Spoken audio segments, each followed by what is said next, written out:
Bitch. All right. And 5, 4, 3, 2, 1. Hello, Internet peeps. Welcome to another edition of Big Trouble in Little Podcast. I am Joe Dubs. And I'm Andy. And we went through some little technical difficulties before the show because Discord had an update. So we are not live on Facebook. Not really, but we're on the call feature. Sounds Yeah. sounds pretty good. Yeah, actually, it's pretty competent. Mm-hmm. Yeah, we hit the call button and that's it. We didn't have to go through like rooms of Discord and be like, we're gonna go in this channel and speak and everything. It was just Yep. a phone call away.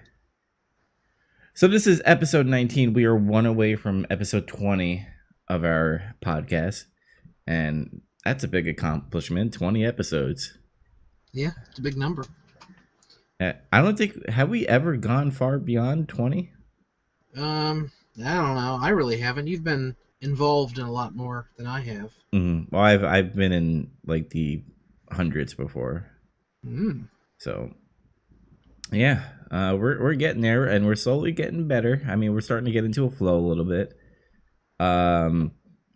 This week's movie of the week is A Very Merry Christmas, and that's right, it's Bill Murray, and we'll talk about that later down the road. So get strapped in and get ready for Big Trouble in Little Podcast, where all your dreams can kill a dream. What the hell have we been playing or watching? Andy, you have nothing here on the doc. No, not really. I watched a bunch of nonsense YouTube stuff, and most of this week I spent kind of like finishing up Christmas shopping, wrapping that Christmas shopping, and I got a model from a friend for Christmas, and I'm working on it slowly. Nice. Me, on the other hand, I did a few things. I actually watched a documentary before the show. But before I get into that, PUBG is coming out early access December 20th on PC. It's gonna be on Xbox One too. Yes, so if you have an Xbox One, I recommend picking that up because you're going to get two maps. You're going to get the original map. I don't know the name of the map, but it's more of like a kind of like a Russian like farm and all that stuff, and the new map is more desert kind, so it's like Arizona, it feels like to me. But I played it. It was like playing a new game actually, and they did update things. There's new vehicles, there's new weapons, there's different sounds. So the sounds of the cars and stuff are different. When you're in a red zone getting bombed, the bombs are better sounding. It's not like, when you get the distortion of sound when like shit is really loud. Sure. You don't get that in because that's what happened in the original PUBG map. And this one, it sounds more clear, more high def. Uh-huh. And there's vaulting. So when the game comes out early access, there is going to be vaulting. There's also a user interface. They changed up on that too. Looks more sleeker. They're getting ready for the launch. I wonder why they weren't really updating a lot, because obviously the announcement of the coming out of early access, so I guess they were getting ready for that. Other than that, was that? I said pretty exciting. Mm-hmm. The first first time I played the map, I got 10 kills. So I'm not gonna say that was an accomplishment because everybody was new to the map. So I'm just gonna say I got lucky on that one, because then the next few rounds I got killed pretty quickly. So I probably got matched with people that were just like me, a newbie on the map. Noobs. And dog barking. All right. Another thing about gaming, I think I'm almost done with Mario Odyssey. Yes. So is Bowser's Kingdom the last kingdom? Not, was that? Nope. No? Oh, then I'm not almost done, I don't think. No, you're almost done. There's one after it. Yeah. Well, there's two after it. There's one after it, and you'll beat the game, and then you unlock another one as a, hey, you beat the game, now you can do this too, kind of thing. Yeah. It is so, like, I think when we do our award thing because it's going to be based off of voting, but I'm also going to throw in what our personal picks are going to be. So it's not we're not just going to be like throwing caution in the wind and be like, oh, let's have our fans vote, and then be like, man, our game didn't get picked. So we're going to have during that time to tell our personal pick, and I think Mario is up there for me.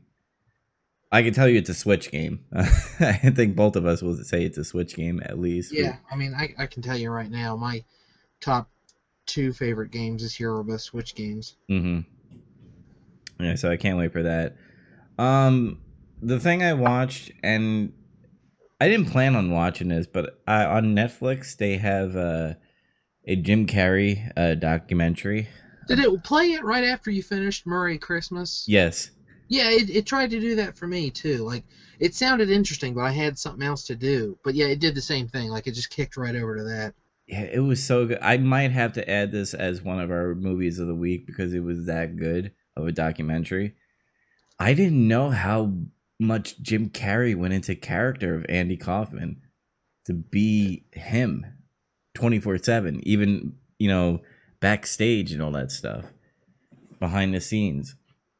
So in the documentary, what happened is they actually filmed Jim Carrey playing the part of Andy Kaufman behind the scenes. So he was always being followed by a camera. Now, the thing is, a lot of people are going to be like, Jim Carrey's gone off the deep end. Yeah, but a lot of actors, when they get roles like this, they get really into character. I mean, look at Heath Ledger when he was the Joker. Like, he had to get down to what the Joker was like. He had to be that mental case. And I bet you other things came along, like drugs and all that stuff. But a lot of directors and these film companies, they tell you they want this and they want you to be this character. Yeah, it's a lot of the best actors get into that kind of stuff. Yeah. But anyway, like Jim Carrey, like throughout this documentary, it feels like he had split personalities because he was Andy Kaufman. The Kaufman family talked to Jim Carrey like Andy was talking through Jim, and they felt like Andy was talking to them, and it was weird, but like, man, what is happening?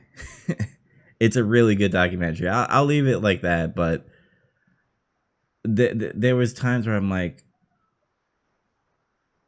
it seems like it's a split personality kind of thing, and just go watch it. It's on Netflix. And what else have I been doing? Oh yeah, working because the holidays are coming up.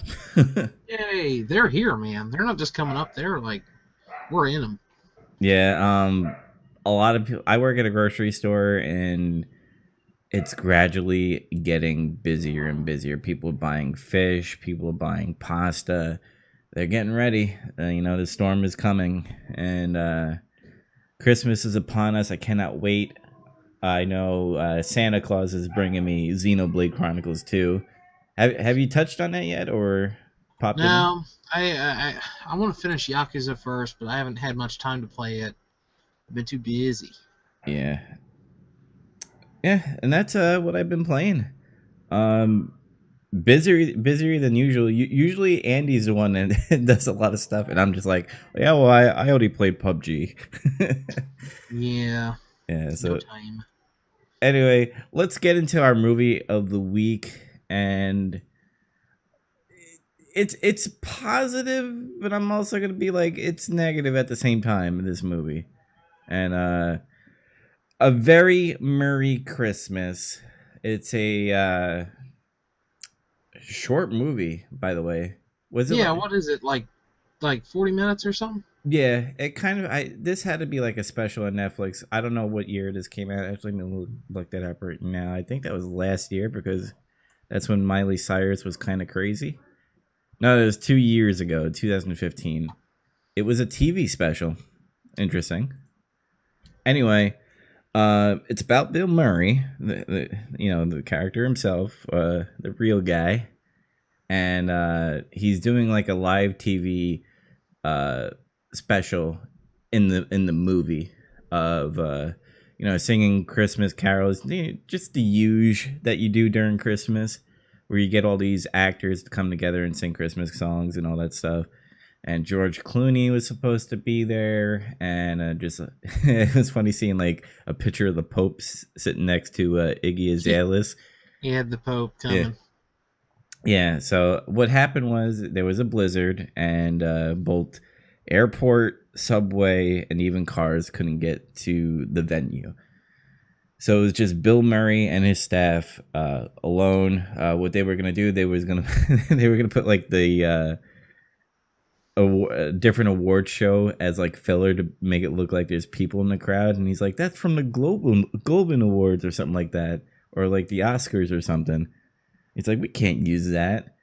And the music was actually pretty good. There was a lot of improv in the music. I could tell between Bill Murray and that waitress. A lot of actors in this film. You have Paul Schaefer, which I think was the music guy in the late night show with Jay Leno, right? Am Yeah. I? You had Michael Cera who played like this talent agent who was trying to recruit Bill Murray. Yeah, that was weird. And it was just that one scene at the beginning. Mm-hmm. Like that, it's these specials. You get like all these actors that come together just for shits and giggles.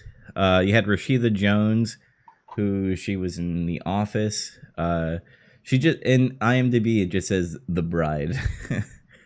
um, you had Chris Rock. I thought that was the most funniest fucking scene ever. Where he just shows up. He's like, "Man, I walked the tracks. I got here. What are you doing here?" And pretty much Bill Murray tries to like kidnap him into the show, and then the lights go out, and Chris Rock just escapes. Bill Murray's captive. Um, what do you think of the music, Andy? Some of it was okay. Like there are a few songs that I remember liking okay, but I hate to say it, I hate to sound like such a downer, but I don't think Bill Murray's that good of a singer. Actually, he's not good, but he wasn't bad. Most of the time, I was just like, I didn't know Bill Murray could kind of sing, but he wasn't like this great. He's not a Bing Crosby or Danny Kaye in any way. Just like our last movie, White Christmas. But he did have a lot of other people. Like Rashida Jones was really good. Yeah. Uh, Thomas Mars and the Chefs, they were really good. Yeah, I liked that part. That was one of the good ones. Yeah, Chris Rock on Purpose was bad, and I don't like Yeah. that. Um, the one person that I thought was really, really fucking shitty singer was Jason Schwartzman, who was the groom named Elliot when they were doing that duet with Rashida Jones. I thought he was the weakest out of all of them. Then you had Maya Rudolph, which is really, really good. And Dimitri, when he was starting to sing, he sucked too. Um, I thought the writing of this movie was kind of weird, in a way. That was the one part that I actually did like was the premise. Like I thought it was just framed like a special. I thought it was going to be Bill Murray coming out and be like, "Oh, here's my friend George Clooney," and then they would sing a Christmas song. And I was like, "That sounds boring," but I guess I'll watch it for the show. But then I like the fact that like he's like depressed that there's this blizzard and they're going to lose all this money and he doesn't want to do it. And then Mm-hmm. the power goes out and these people's wedding is ruined and he's trying to cheer them up and they're trying to eat all the food before it goes bad. Like the story is what I liked. Like the songs I could have done without easily, but the story was interesting. And it Mm. was kind of it added a framework that I could enjoy absorbing. I didn't mind the beginning part of the movie, like the story wise, but like in a sense, there really was no happy ending. I mean, he fell over drunk, and he dreamt George Clooney and Miley Cyrus at the end, Yeah. and having this special. So I guess in his mind and Bill Murray's mind, it was his happy ending. I mean, he got wasted and he got the show in his dreams. But like that's the part where I was just like, this is where it ends. Like it wasn't. I guess I don't know. I guess it was all the songs and what transpired from uh that part where they're eating all the food and just drinking together. But other than that, this was a really short movie. Nothing to really go deep analysis about. Anything else that caught your eye in this? Um, I don't know what else to talk about besides the music and the premise. I'm thinking. The Hispanic guy. Do you know where he what other movies he was in? Was he in Scrooge? I don't know. Let me see. David Johansen right here. Yeah, he was in Scrooge Ah, with Bill Murray. He was also in Kick Ass. He did the soundtrack apparently. Yeah, there was a lot of like people in this that did a lot of the soundtracks. Like the chefs, they do a lot of soundtracks for different movies. Um, but then other people are just there was people from Parks and Rec. The blonde hair chick, I forget her name. Anyway, yeah, I thought it was an okay film. Do you recommend this to people? um, yeah, but only because it's so brief due to its brevity. Like if it was like 2 hours of that, I'd be like, nah, I don't know. But yeah, it's not bad. It's a hoot for a little bit. Like honestly, I wasn't blown out of the water by it, but it was better than I expected. I thought it was just going to be a bunch of songs and I'd get bored, but it was fun. Yeah, it definitely had its up and downs and all that stuff. I thought the music was very quick. It wasn't just like this whole like dance. Like in White Christmas, you had like certain parts where it's like, oh, here's a solo dance between them. It didn't get to that point. It was just like scene after scene. There was a music. Yeah. Yeah, not a lot of dialogue. Is Bill Murray's pet personality like? Is he always just like I don't give a fuck? I'm just Bill Murray. Yeah, I wanted to talk about Bill Murray. I don't know what his deal is nowadays. I, I know that that's the lamest non-statement I could possibly make, but he always looks depressed and like a pessimist, and people are like, haha, he's hilarious. And I feel like he's not trying to be hilarious anymore. I feel like he's real melancholy. Like whenever I see him, all I can think about is, oh, I wish Bill would cheer up a little bit. Like it's perfect for like Wes Anderson movies and stuff like that, but Mm-hmm. and I understand he's not doing Stripes and Ghostbusters and all that stuff anymore. I understand that those aren't the movies he's going to be in, but I mean, seeing him in this, I know that he's supposed to be like, oh, yeah, this whole show's going to shit, blah. But I feel like even beyond that, I feel like just the actor himself, I feel like he's real like down and melancholy. And maybe he's just a fantastic actor, but I feel like everything I've seen him in, even like public appearances and nonsense like that he's done, I don't know, something about him just he seems so depressed or something. Melancholy was the best word. I already said it The though. more I got was like Bill Murray just didn't want to do this film, but they paid him like a bunch of money, and they were just like, "Go be Bill Murray." And Maybe. I'd like to know whose idea this was. I don't know, but I felt George Clooney was out of place. I don't know why. No, I thought that was perfect, actually. It's like someone huge, someone who's a really big deal. Hmm. I But thought like, the I like the dream stuff at the end. That was one of the parts I did really enjoy. Had me snickering. Yeah, because I think that's what he always what he wanted in the That's what he beginning. wanted. Yeah. Like the fictional version of Bill Murray when he pictured this fantastic show. That's what it was going to be. Hmm. In the end, it just ended up being nothing. And I really like the chemistry between Bill Murray and Paul. I do like the one scene where they go in the elevator. He's like, "Do you still drink?" Or he's like, "Did you stop drinking?" Or he's Did you like, stop drinking yet? I don't know. Should I? "Yeah." And the only thing I got confused, and maybe because there was a generator, is when the power went out, the heat went out too, and they were like, "Oh, drink this. This is gonna make you warm and everything." And there's power around. Like I don't know. That's what I always think. Like there's some plot holes there.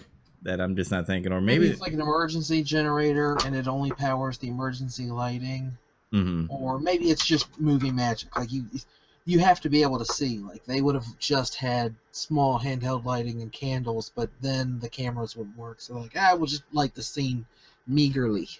Yeah, and Maybe. this seemed like it was like a cheap movie to make anyway, because Probably. they were only in one area the whole time.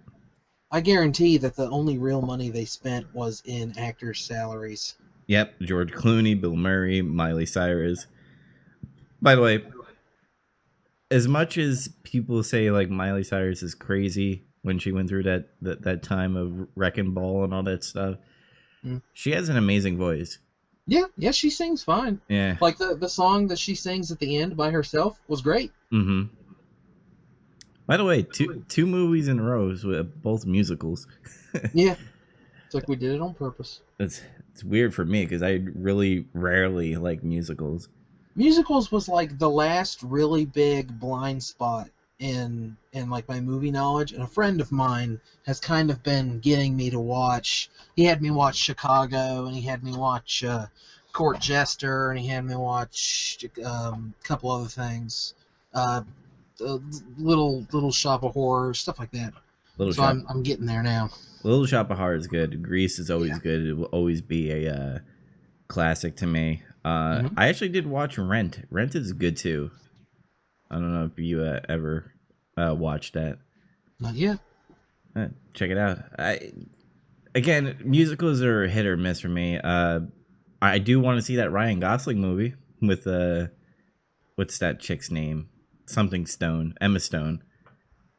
La La Land or whatever, Hmm. whatever it is. Oh Anyway, yeah, I forgot about that.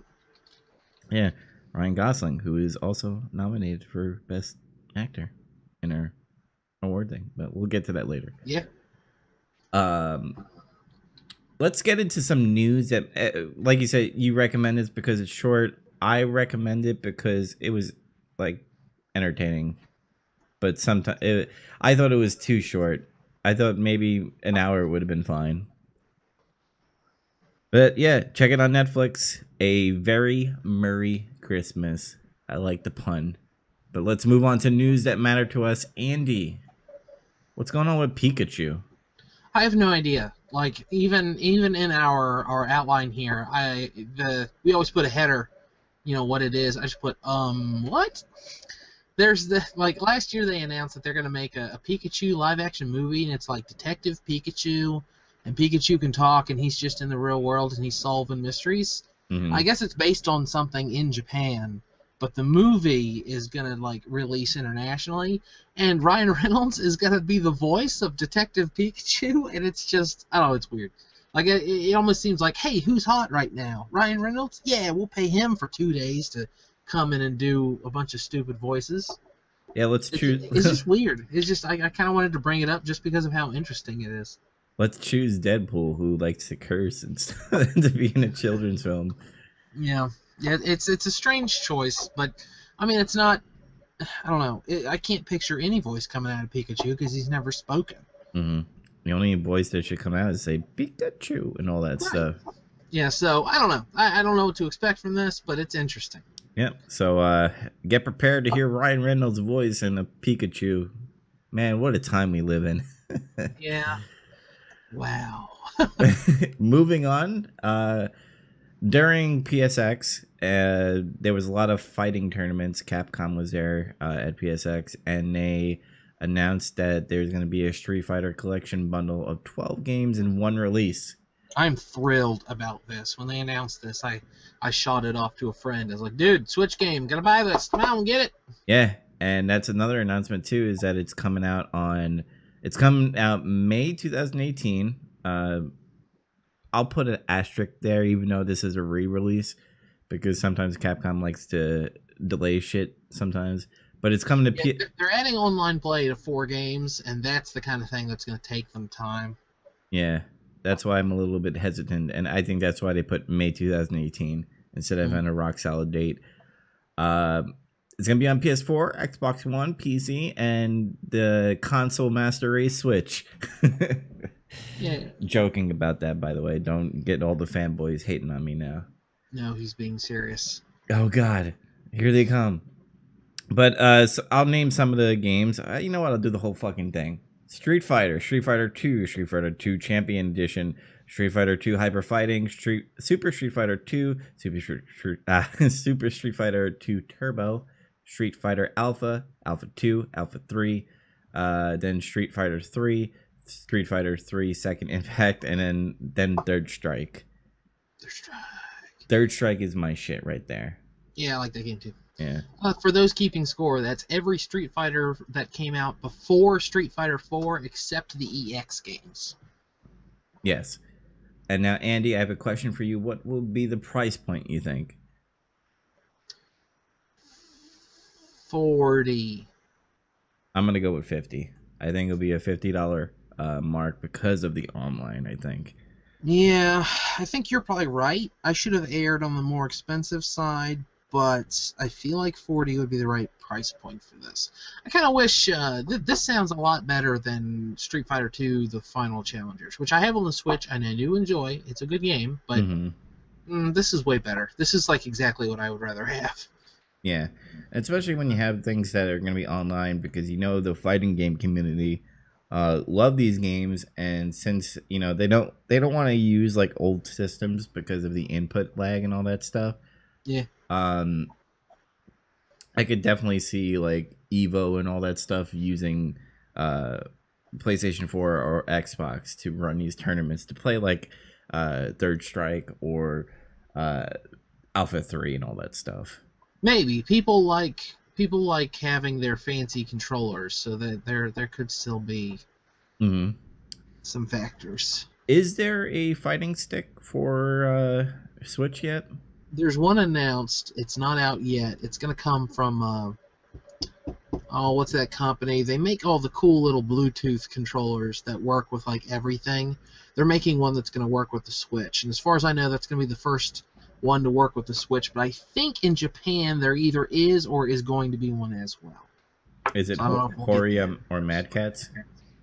What's that? Hori or Mad Cats? I think it's Hori. I mean, Hori is like the big controller manufacturer. Didn't Mad Cats go under? Yes, actually, yeah, you're right.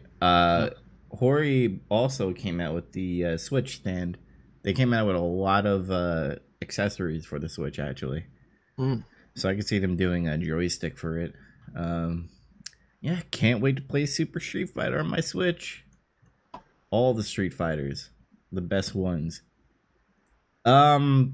So another thing that came out this weekend, movie-wise, and it's an animated film, is Spider-Man Into the Spider-Verse. Spider-Man.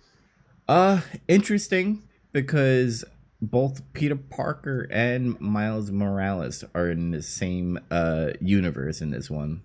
Cool. And let me see. I don't want to get fucking copyrighted and all that stuff, but I'll just do like a slideshow kind of thing. I really, really love the art in this animated film. I don't know if are you on the watching the stream, Andy? No, I'm always afraid of the bandwidth. Okay, but anyway, I'll just Google the show. Yeah, but it's so good. Oh my god.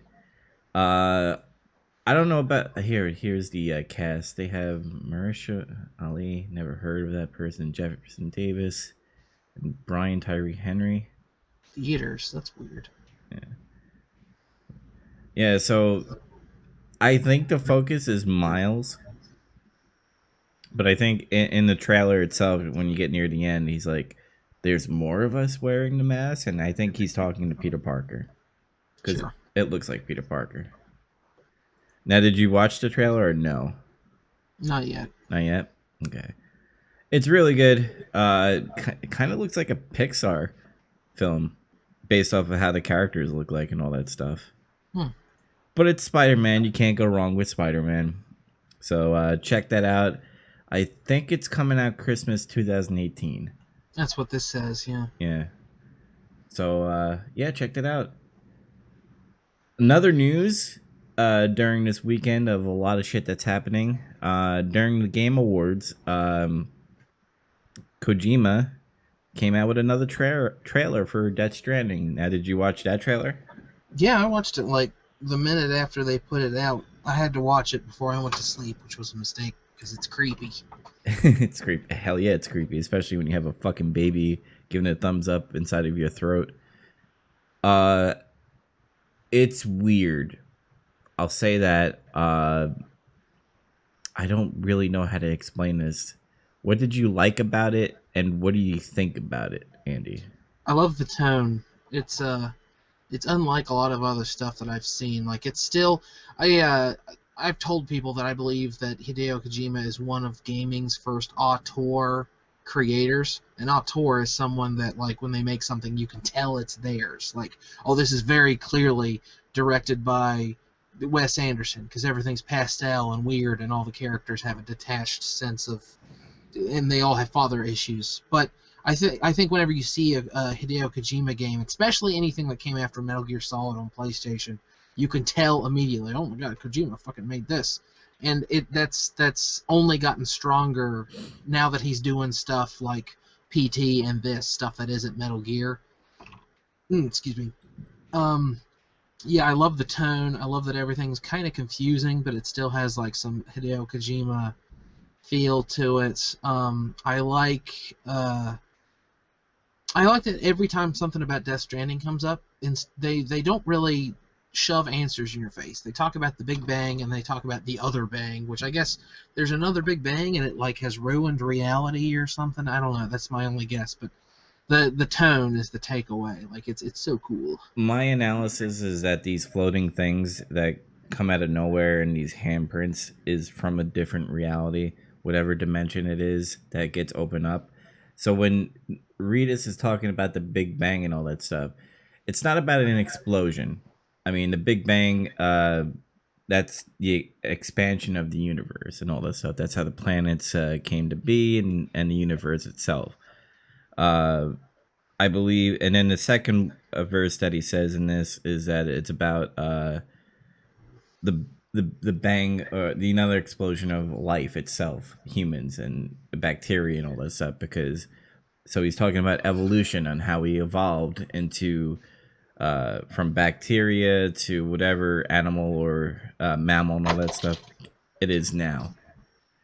So I think when he explains the fourth one where he's like another explosion is coming and all that stuff, I think that's where he's talking about these creatures that you see in these trailers.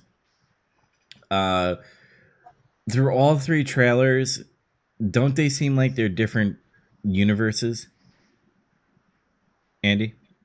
What do you mean?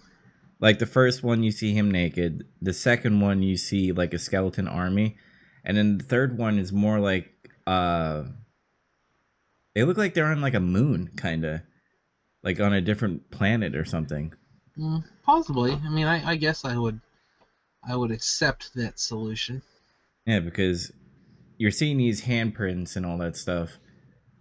Like I'm not saying different like universes, like it's just different dimensions. Because when the baby disappears in the first one, by the way, if you play these trailers side by side, they almost kind of like match, especially the second and uh, third one, and then I believe the first and second one are synced up right. Oh yeah, the first and second ones are synced up really, really creatively. I didn't know the third one played into it. Yeah, the second and third one. You know when the How do you sync it up? It's like it's way longer. um well they have it on YouTube, but you remember the part in the third one where the figure comes down and he kind of does that shh and does the point, and then you see like the handprints take out the guy in orange pretty much. Mm-hmm. Well, in the second trailer, Mads, the guy who plays Hannibal in the show, he does that, uh, sh- shushing somebody and then pointing his, skeleton army at people. Mm-hmm. Those sync up in the second and third. So what I like about Kojima is, like you said, he doesn't give all the answers in the trailer on what this game is going to be about. He's going to give you breadcrumbs until pretty much release date, and I kind of like that. I mean, I really want to know what type of game this is going to be. Yeah. I mean, It could be a hack and slash. It could be a shooter. It could be an adventure. I Do you think it's going to be open world? Um, some variation of open world, because Kojima has gone on record in the very recent past saying he thinks open world games are like where it's at now and all that other stuff. And he got real into Western style game development.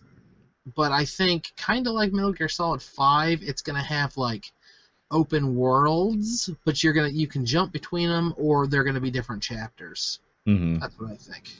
Yeah, this Kotaku article that I have up right now. Um, People are trying to say that the figure that is floating by the orange guy kind of looks like Psycho Mantis. Uh, Yeah, I mean, I guess sort of, but no, I don't think so. yeah, you guys got to remember that Metal Gear is a Konami property, and that maybe something similar like Psycho Mantis might be in the game, but it will never be a side story or maybe a sequel to a Metal Gear game, unless this whole thing is one big fucking ruse, and Konami and Kojima never had anything Fallout, which is false because they did have a Fallout, and it's on record and everything. Mm-hmm. But yeah, enough talking about that. There's really nothing more to say besides speculations on what's happening in these trailers. I like not knowing. It's exciting. Yes.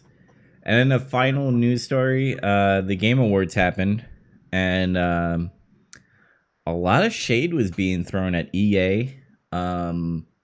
Zachary Levi did a joke where he's about to present the award to somebody, and while he's opening the envelope, he's like, "Oh man, this is a microtransaction." So he takes out his credit card and slides it open. So that was a shot at EA. Many shots at EA about loot crates and all that stuff. So Well, good. They deserve it. Fuck yeah. them. And then did you hear about the fuck the Oscars guy? I started watching that, but it was too cringe-inducing, so I stopped. It's really really funny. So this guy Joseph Fares, he's creating a game called A Way Out, and it's a co-op thing. You try to It does look like a pretty cool game. I think we talked about it when I got it down. yeah, and brothers. He did Brothers of a Tale Two Sons, which apparently is a good game. Um, but you could tell he was intoxicated or whatever drug he was on. He was just like he pretty much said this is better than the Oscars. He said fuck the Oscars. He gave the middle finger to the camera. Jeff Keighley was visibly uncomfortable in this situation. Who can blame him? Yeah, where he was like, "Hurry up, can we get to your game?" And then he just went on one big rant. It was pretty much the highlight of the show. But the nominees, a lot of Switch games won. Legend of Zelda won a lot of awards, How could it not? and it eventually became the game of the year. Which, again, how can it not? There's only two Mhm. games I think that were game of the year in my opinion, and that's Mario and Zelda. Sure. But that's our opinion only. I bet you there's other people's opinions. Uh, what did Reggie announce, Andy? What?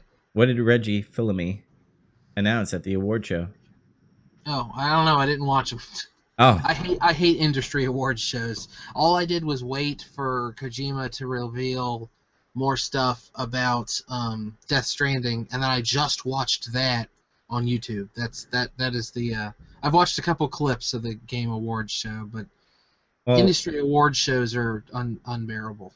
yeah, well, Nintendo announced that Bayonetta 1 and 2 are coming to the Switch, and then Oh, that's when that happened. I forgot about that. yeah, Reggie's like he pulled a Steve Jobs and he's like, I didn't come here just to announce Bayonetta 1 and 2. I got one more thing. And then they show a trailer of Bayonetta 3 exclusively only on a Nintendo Switch. Yes. So I I'm thought gonna buy them all. yeah, there was other announcements like the 10 Chambers, they created Payday. They're doing this game called GTFO where it involves like different dimensional spirit monster things, and you have to go get like valuable things for like Earth or something. in this like underground base and stuff. So it's like a 4-player co-op kind of thing. Hmm. I'm trying to think of any other things that got announced. World War Z got announced. I don't know why we're going back to zombies. I think zombies is like a dead genre now. Snore. Yeah. What else do I get to talk about? Yeah, a lot of indie games won stuff too. Cuphead got best soundtrack, I believe. Uh, the trendy gamer, that's when they like give an award to like a YouTuber or a streamer and stuff. And Doctor Disrespect won that one. Uh, I thought he was kind of in character, but then more of it was like try to behave, don't be like this guy Joseph and go off and shit. Hmm. But that was in the pre-show. And yeah, the Game Awards were kind of cool. I wish you watch it. It was actually entertaining. Yeah. Maybe I should. I don't know. I hate the Oscars and I hate all this other stuff. Industry award shows are just a bunch of executives stand around and jerk each other off. It's real off-putting. But that being said, I like Jeff Keighley a lot. Like he's really, really trying to make that like a big deal. And Mm-hmm. I like him. So I want to like the Game Awards, but the few times I've tried to watch it in the past, I usually end up either getting bored or getting uncomfortable. It's a little bit of everything, but yeah, Jeff Keighley did an awesome job. This is like his 4th year doing it. At least it's not cringy as fuck as being in like a studio doing the award show with the Yeah. guy from the Soup. Yeah, but that's the news for this week. So a bunch of announcements. And it's the holidays, so people are probably fucking buying gifts and shit and getting ready to cook some meals. Star Wars is this Thursday. Are you seeing it opening day? I see it Friday. See it Friday. Yeah, I'm seeing it Thursday at 7:30. Can't wait. I'm afraid, man. I are you at least a little skeptical about this movie? I think it's gonna at least be passable. Like I keep reading stuff about how one of the best ever, and that usually means it's good. Mm-hmm. So I'm sure I'm going to enjoy it. Um, I guess that's all I have to say about it for now. Like Yeah. uh, after Force Awakens, I enjoyed Force Awakens much more in the theater than I did after the fact. Like there's stuff about the Force Awakens that I think could be better and blah blah blah. It's never going to be Empire Strikes Back or whatever. But I think Last Jedi is going to be great. I have some faith. Nice. Yep, and we'll talk about that next episode, obviously, because it's gonna be amazing. Andy, do you want to touch on the nominations? Do you want to say anything? Because I didn't really add anything. You did. I added some. I didn't add anything huge. I stuck Sonic Mania a couple places I felt it deserved to be. Soundtrack and game design. Excuse me. I didn't do much else. No, I did that last time. I don't know. I can't even tell what is. I should have marked my new additions, but Yeah, I definitely see Sonic is new. You added Lady Bird in a section because you saw that movie last week, and I see that you had added a actor in there too. Uh, yeah, you did add soundtracks, and then yeah. So what's gonna happen in our Big Trouble in Little award show is that Monday next week, the 18th, uh, the nominees will finally be picked. We will announce them, and we will give you a link on where you can vote. And what's going to happen is the last week of December, whenever we do the episode 21, uh, will be the Big Trouble in Little award show where we announce all the winners and we give the little JPEG trophies out to them. So be prepared for that and get ready for the new year. It's gonna be awesome, especially for the Switch, since a lot of shit's happening, and in gaming and in movies. Andy, do you have anything else to talk about? I don't think so. That's all I'm aware of. Yeah, not a lot of stuff to go into. I mean, the PSX was kind of boring this year. There was only a few announcements that I really cared about. They did a press conference, and they didn't do a press conference because I don't think they had any big games to talk about. Did Medieval is getting a re-release on PS4. That's kind of cool. It's kind of cool, but I'm like, it's another remaster. I want something new. I guess we just have to wait until these developers finish the game. I guess it's kind of cool that we're getting old games and stuff. Yeah. I didn't get Crash Bandicoot. One day I will Oh. when it's $20. All right. On that note, everybody, thank you for listening to episode 19 of Big Trouble in Little Podcast. Remember to like and subscribe to us on YouTube. Not VidMe anymore because it's closed. Sad face. And we'll see you guys next week. Bye, everybody. Goodbye.